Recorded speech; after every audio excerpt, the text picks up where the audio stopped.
Periods वाली बहू। कोमल की आदत थी कि वो हर सुबह जल्दी नहा धोकर पूजा पाठ करके पेड़ पौधों को पानी दे दिया करती थी। पर जब भी ये नियम महीने में किसी दिन नहीं हो पाता था तो कोमल की सास हेमलता जी अपनी बातों का पिटारा खोलकर बैठ जाती थी। हेमलता जी ने पूछा, क्या बात है कोमल, आज उठने में बड़ी देर कर दी, सब ठीक तो है ना? कोमल ने जवाब दिया, माँ जी, वो आज मेरी तबीयत ठीक नहीं है। हेमलता जी ने कहा, बस बस, ज्यादा समझाने की जरूरत नहीं है। महीने से हुई हो, साफ साफ बोलो ना। और हाँ, कान खोल कर सुन लो, तुम हमेशा ये गलती दोहराती हो। पीरियड्स के दौरान किचन में नहीं जाना और ना ही खाने की किसी भी चीज को हाथ लगाना, मंदिर में नहीं जाना और ना ही पूजा करना, तुलसी माता को भी हाथ नहीं लगाना, पीरियड्स के चौथे दिन ही बाल धोना और उसके बाद ही किचन में जाना, 3 दिन अलग कमरे में सोना और पीरियड्स खत्म होने के बाद ही बिस्तर की चादर को धोना, अचार को भी हाथ ना लगाना क्योंकि इससे अचार सड़ जाता है। कोमल ने कहा, पर माँ जी, आप अकेले रसोई कैसे संभालेंगी? मीना भी गांव गई हुई है, घर की साफ सफाई, बर्तन, कपड़े, रसोई का खाना पीना कैसे बनाओगी? हेमलता जी ने कहा, मैं कर लूंगी, पर तुम घर के सब कामों से दूर रहना। हेमलता का स्वभाव ऐसा ही था। वो अभी भी पुराने विचारों में जीने वाली महिला थी, इसीलिए वो पीरियड्स को घिनौने नजरिए से देखती थी। 3 दिन कोमल हद से ज्यादा परेशान हो जाती थी। कभी कभी तो इन दिनों में उसका खान पान इतना खराब हो जाता था कि वो बहुत कमजोर महसूस करने लगती थी। इसका सबसे बड़ा कारण था उसकी सास का पीरियड्स को लेकर अंधविश्वास। एक दिन दोपहर को कोमल खुद से बोली, ओहो, क्या करूं, आज तो मेरी हालत बहुत ख़राब हो रही है। बार बार बाथरूम जाकर मैं तंग आ गई हूँ। बहुत कमज़ोरी महसूस हो रही है। मन कर रहा है कि एक कप गरम गरम चाय मिल जाए तो पेट की सिकाई हो जाएगी। पर माँ जी तो मंदिर गई हैं, दर्द सहन नहीं हो रहा है, मुझे मजबूरी में चाय बनानी होगी।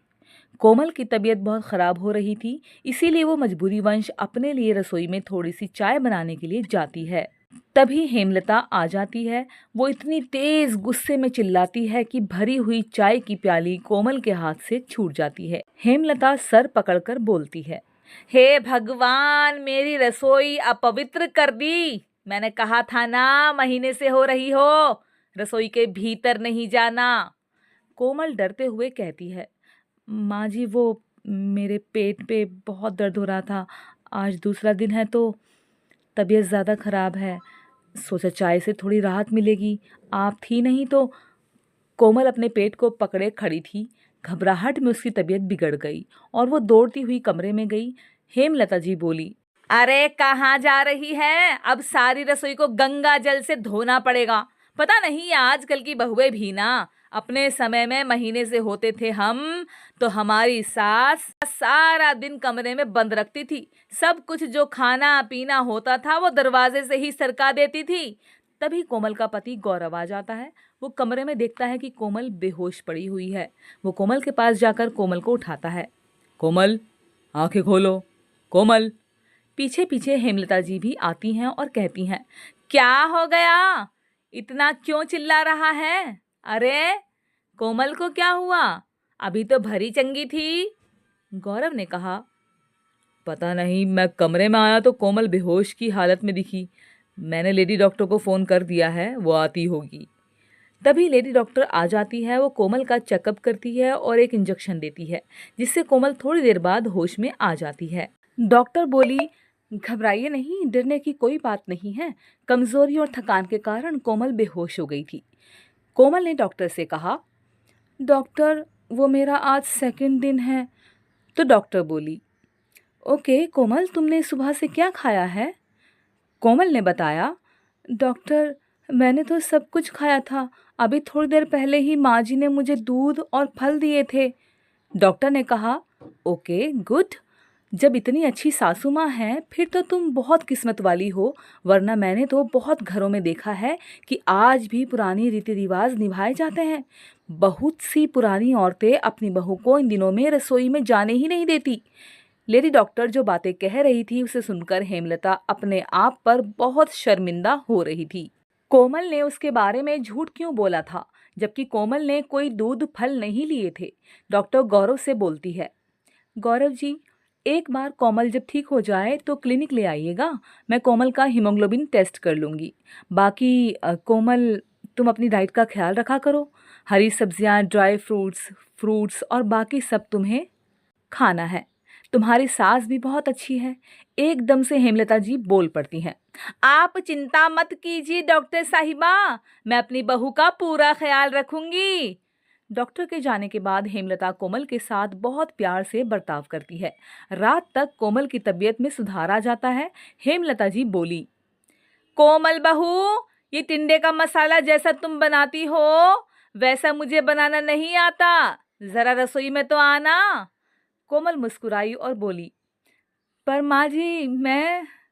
हेमलता जी ने कहा, हाँ बेटा, देखो मैंने प्याज भूनने रख दी है, बाकी टिंडों में मसाला तुम अपने हिसाब से भर दो। कोमल झट से हेमलता के गले लग जाती है और रो पड़ती है और कहती है, आई लव यू माँ जी। हेमलता जी भी मुस्कुराकर कहती हैं, आई लव यू टू मेरी प्यारी बहू रानी। दोनों सास बहू का प्यार देखकर गौरव को भी तसल्ली हो जाती है। उस दिन के बाद हेमलता जी ने कभी भी पीरियड्स के दिनों में अपनी बहू कोमल से छुआछूत नहीं मानी। हेमलता जी जानती थी उसकी छुआछूत के कारण आज उसकी बहू की जान को खतरा हो सकता था। हेमलता जी को अपनी भूल का एहसास हो चुका था। कोमल भी अपनी सास की बदलती सोच देखकर बहुत खुश थी। दोस्तों, पहले के ज़माने में जब पीरियड्स आते थे तो यही चीज़ महिलाओं के साथ करते थे घर के लोग, स्पेशली सास या माँ।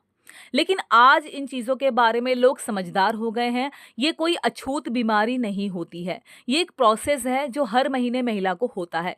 इसमें महिला कोई अछूत नहीं होती और ना ही गंदी होती है। दोस्तों, ये कहानी बहुत सीख देती है हमारे बड़ों को सिखाने के लिए।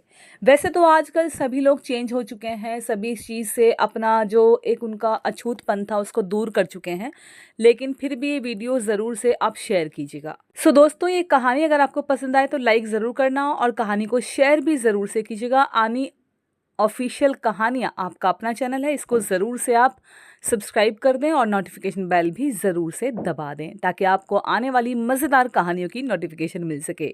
एक और अच्छी सी कहानी के साथ आपसे मुलाकात होती है, तब तक के लिए धन्यवाद दोस्तों।